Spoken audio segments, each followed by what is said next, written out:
Production funding for Behind the Headlines is made possible in part by the WKNO Production Fund, the WKNO Endowment Fund, and by viewers like you.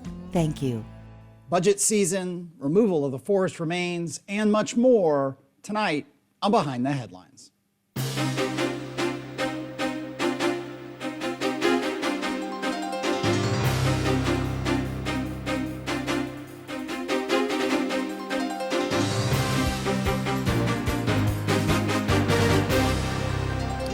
I'm Eric Barnes with the Daily Memphian, and thanks for joining us.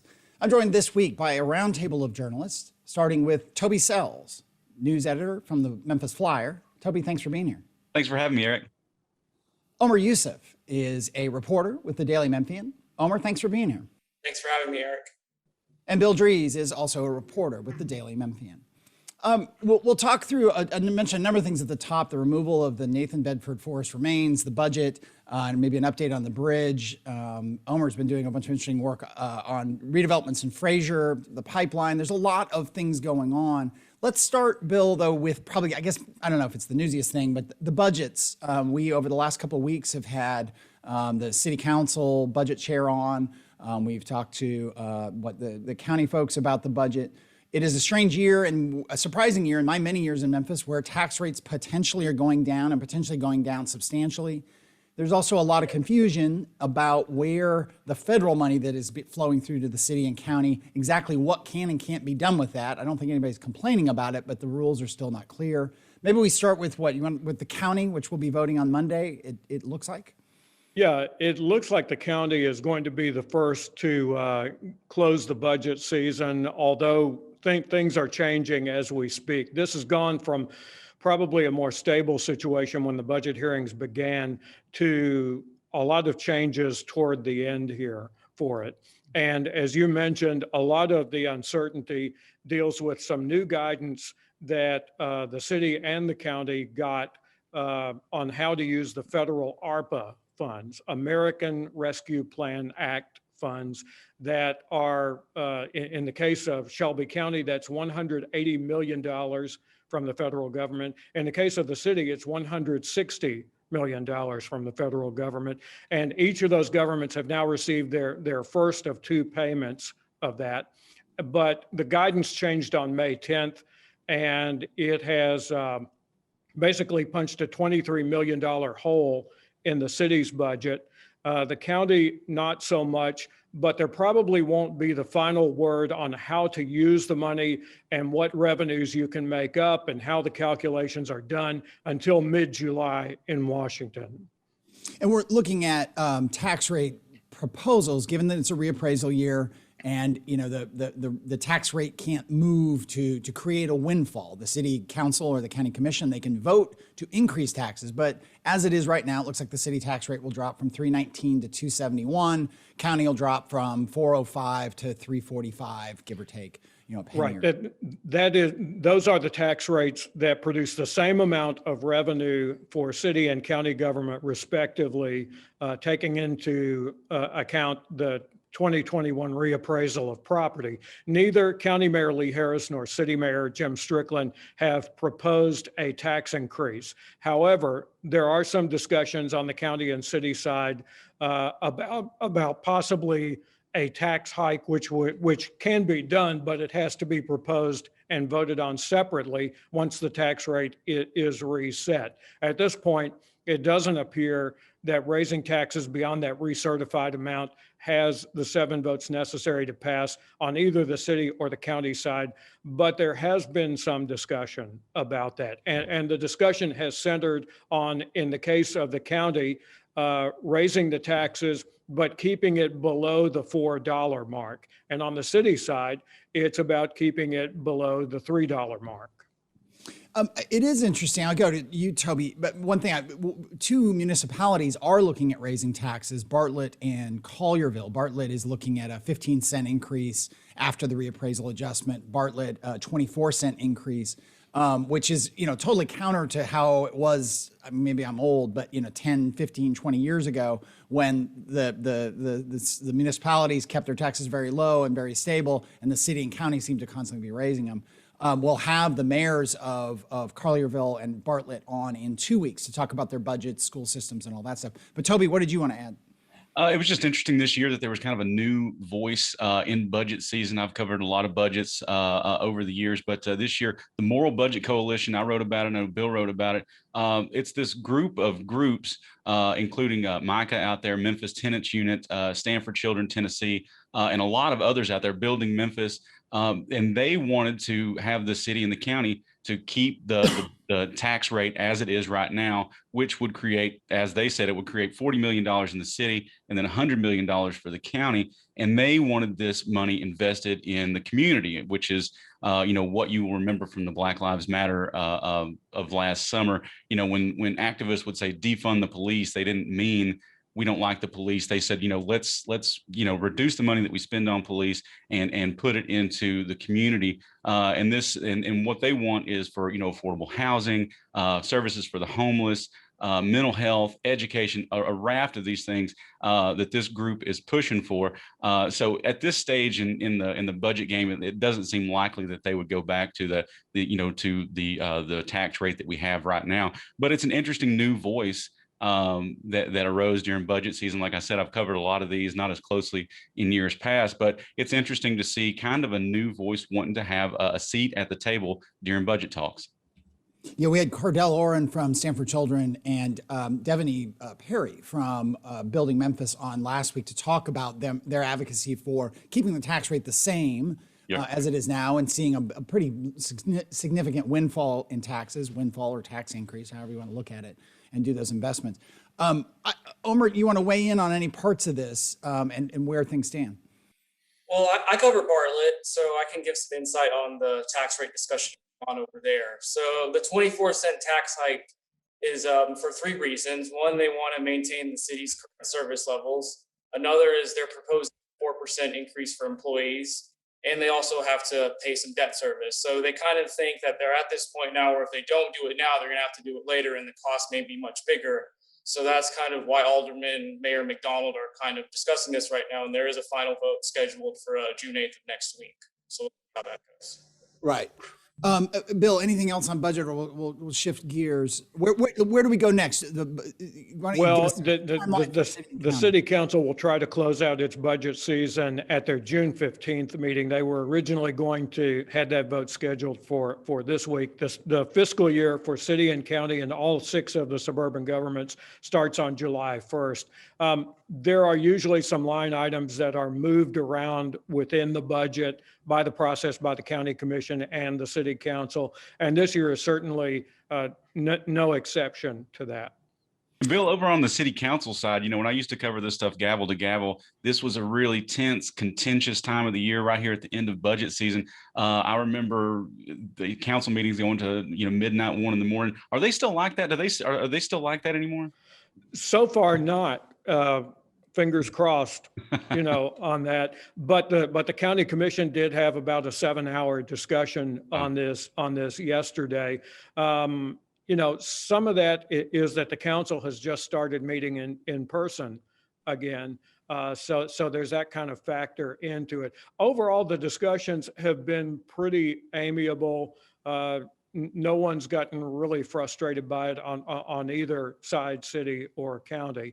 But these are, even under the best circumstances, budget season is a complex undertaking. How much is 1 cent on the tax rate worth?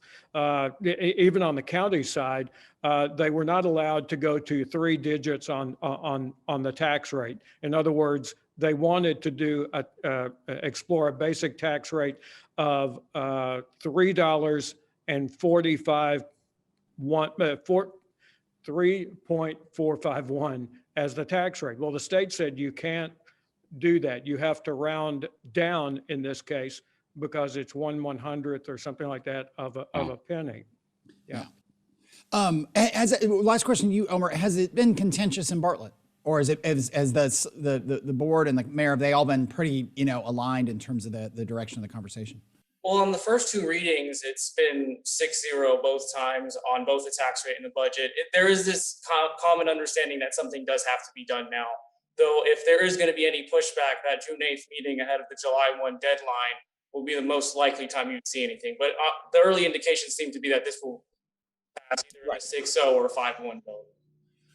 Let me move on to the remains of Nathan Bedford Forrest. Obviously, some years ago now, the statue itself was removed from Health Sciences Park, but the pedestal and then the remains underneath that pedestal have been in limbo for quite a few years now. The process of removing those remains started this week. Bill, you were there. It was a strange process. It was a very ugly scene. We have some video that we'll show in a bit here. Tell us what you saw. We'll talk about it, and we'll take a look at that video in a bit. Well, I made 2 trips to Health Sciences Park that day. The first was when we heard that the parts of the pedestal were being dismantled and there was a crane in the park. So I went over and talked to Van Turner, who's the head of Memphis Green Space, the private nonprofit that owns the park and had the equestrian monument removed, as well as Lee Miller of Sons of Confederate Veterans, who was overseeing the removal of the statue and the disinterment of the remains of Nathan Bedford Forrest and his wife, all of this to be moved to a new Confederate park in Columbia, Tennessee.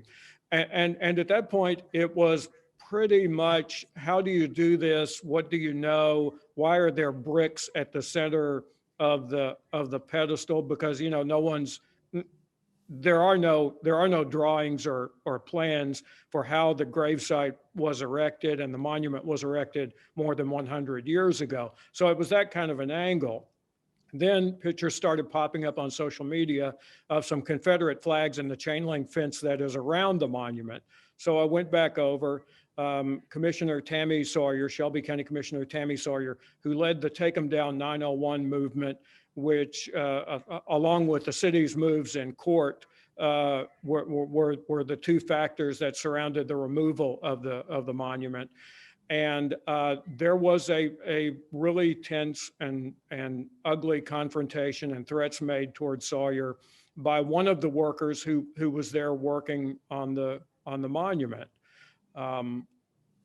So Patrick Lantrip, our photographer, shot some video of kind of the height of the confrontation.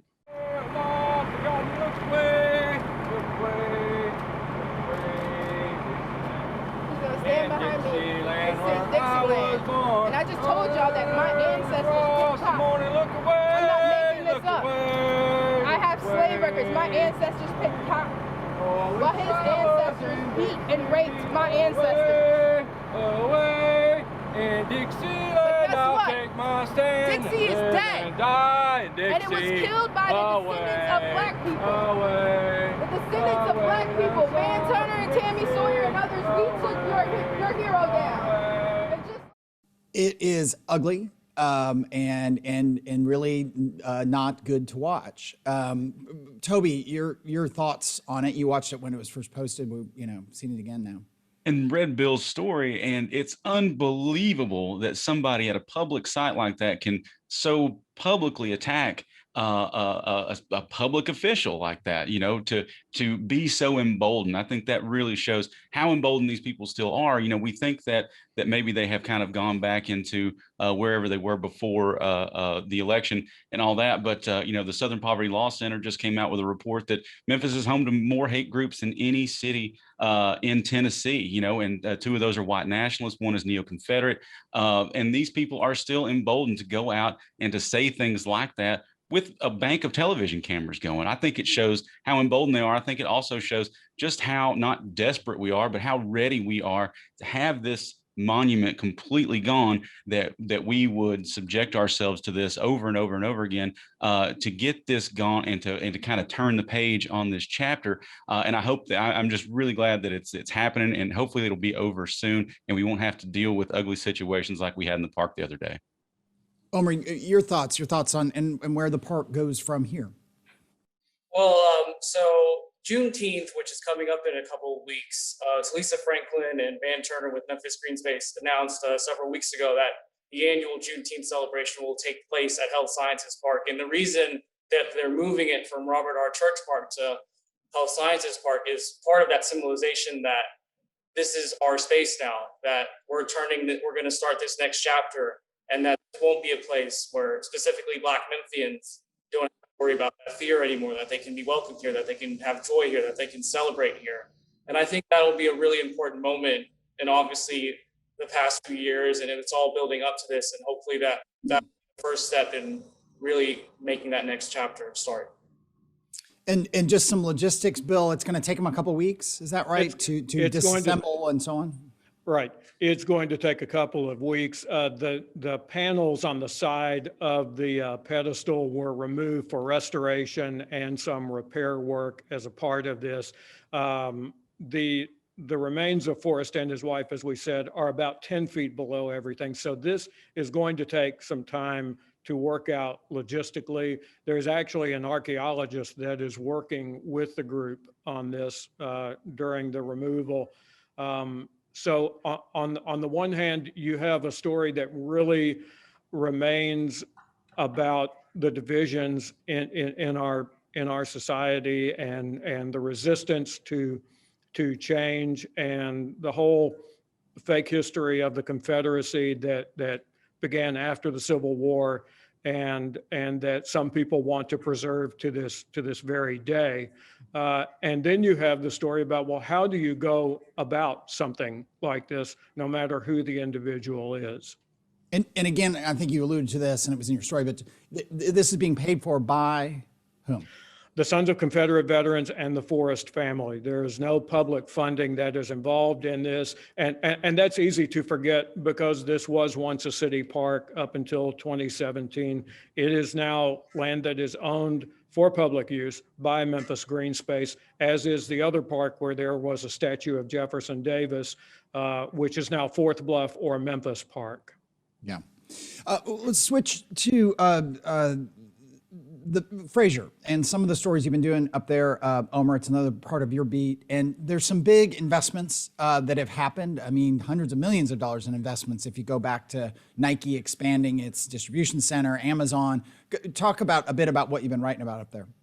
So you kind of got these three buckets. I'll start off with the big ones. When of course, you had Nike a few years ago. Now Amazon has invested more than $200 million in both a fulfillment center and a delivery station. You had Ampro recently add another $30 million into its Fraser business, which is a hair manufacturer company. And it's a really important step in creating hundreds and hundreds of more jobs for people in Fraser. And they're actively trying to recruit people in Fraser to go work there. And on the other hand, you also have the city of Memphis investing in a new Ed Rice Community Center, a new Fraser Library, and then renovating Rodney Baber Park. And those are really crucial because those are things that people in the community really value and that have valued them for a really long time. But they're also spaces that have been there because they've been there for a really long time. They're due for an upgrade. And they're also quite excited about that. And then you have this final part, which is the investment coming more or less from the outside. You have Early that's investing $12 million in a new early childhood education facility. And then you have Renaissance at Steel apartment complex, which is a $17 million renovation. So you're really talking about employment, you're talking about business expansion, and you're talking about housing and education, all these things, and putting that in a neighborhood that had gone through years of disinvestment.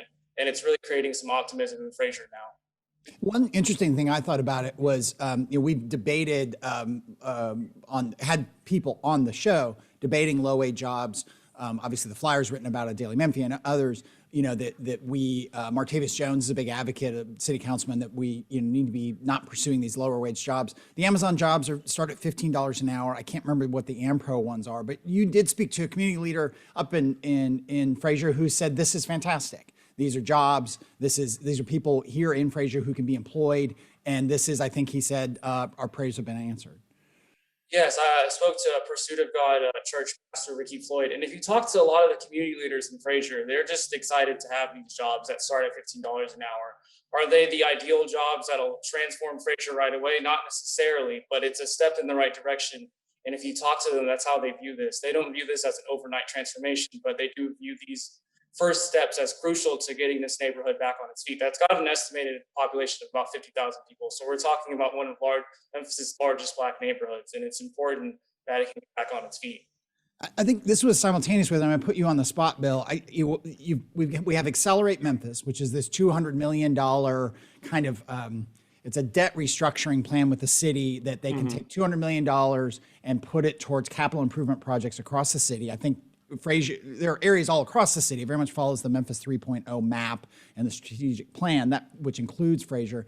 And then also this week, the Office of Planning and Development, I believe it was, started talking about this 3 to 5 year plan to expand broadband to underserved areas, which includes Fraser in terms of its access to broadband. So, thoughts on that? And you're from Fraser, right? Didn't you? You went to school in Fraser. I mean, you are. I went to school, alumni of Westside High School, lived there, grew up there.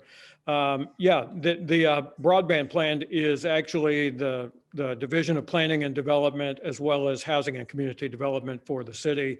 And it's based in part on the Memphis 3.0 plan, and specifically the centers or the anchors, as they're called in the plan, that are in areas where there is low access to broadband and digital access there.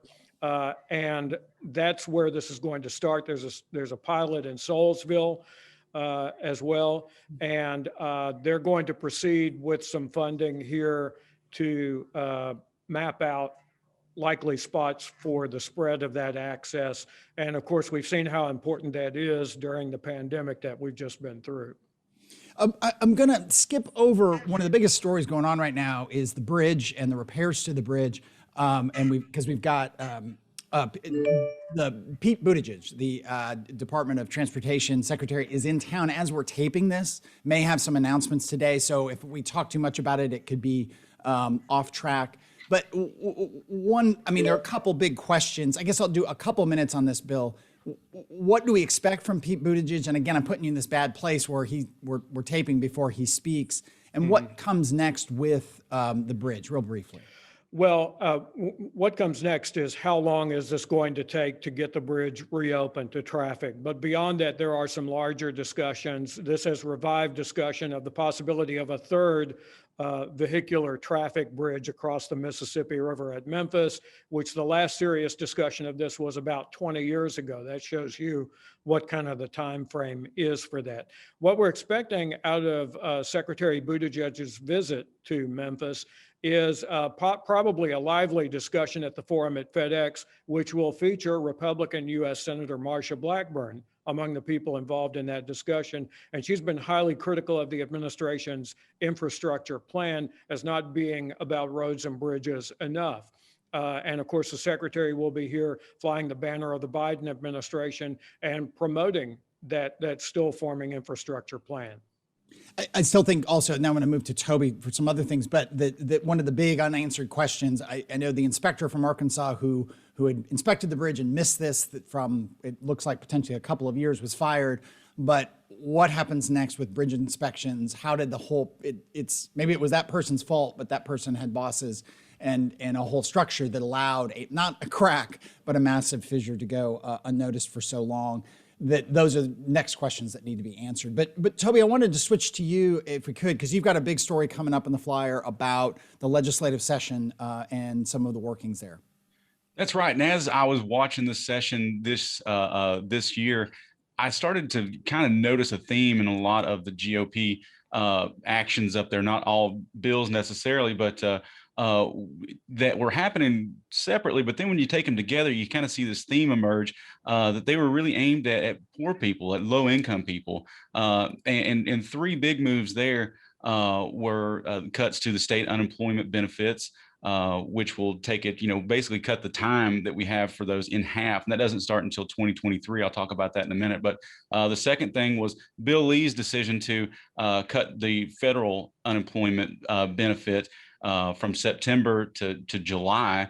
And those are kind of taken together. But then the third one was, the failure once again to expand Medicaid. And I know we've kind of talked about this, newspaper reporters have talked about this all session, but when you bring them together, you do kind of see this theme of who these bills are aimed at. So I asked some insiders up there to see, is this some kind of concerted effort, right, to prove some kind of Republican economic theory about the work ethic of people or not? And And that person said it is not, only because the Republican Party at the state capitol, they're just not that organized. A lot of them, the insider told me that they see the job as kind of social hour. They go along with whatever the speaker says. So as far as there being some kind of big organized movement against, low-income people, he said that it just wasn't there. But a lot of the rhetoric you see around unemployment benefits, especially the state's unemployment benefits, the rhetoric there, you see one legislator called these checks, the unemployment checks, giveaway money. Another one said that, we need to stop this money so we can get people out into the workplace, the work marketplace out there. So you see that time and again where these people, they blame the people that are on unemployment, and they think that they're just kind of being lazy and sitting around the house. And as long as they're getting these checks, they're not going out and getting these jobs. And for them, that's kind of where their real heart is. I think they're seeing these businesses that can't find enough workers right now, and I don't think anybody really has their finger on why the shortage is right now. Not even the Federal Reserve Chairman knows exactly what how to put his finger on that.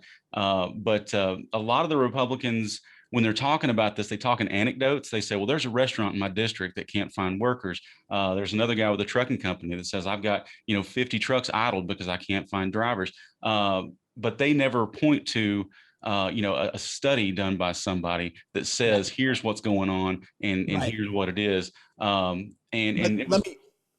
apologize because we're going to run out of time here, Toby, but I think it is an interesting debate. I mean, if you go to the pages of the Wall Street Journal, or if you turn on CNBC, it's very much, and we've spoken to people in Daily Memphian who are unable to hire people and blame the extended unemployment benefits. And we are in the middle of a grand national experiment that we will probably see 6 months, a year from now, what held things back and what didn't. I want to take one quick moment as we wrap up to say this is thankfully, the last show that we will be doing from by Zoom. I am sick of looking at myself. I'm sick of looking at the background of my apartment. I want to thank everybody at KNO for making this work. We did 50 or 60 shows by Zoom. With case rates coming down, we'll be back in the studio next week in person, and we really look forward to that. I want to thank Natalie Van Gundy, our producer, and a huge shout out to Peter Richards, our director, who managed this situation with a tremendous, without annoyance and pretty seamlessly. We had very few problems, and so a big thanks to him and others. A last note as we leave my apartment, that this painting over my right shoulder, or my right shoulder. I recently wrote a column about my mother recently passing, and a lot of viewers and readers were very kind to reach out and I don't know, it spoke to them in some way, and I really appreciate that. I wrote about my mother's paintings, and I wrote about two of her paintings specifically, and that one right there is one of those. So thank you, I want to say to everyone who did reach out. Y'all are very, very kind. But that is all the time we have this week. You can, of course, as always, get past episodes of the show at WKNO.org, or the full podcast of the show on the Daily Memphian site, or wherever you get your podcasts. And we will see you next week from the studio.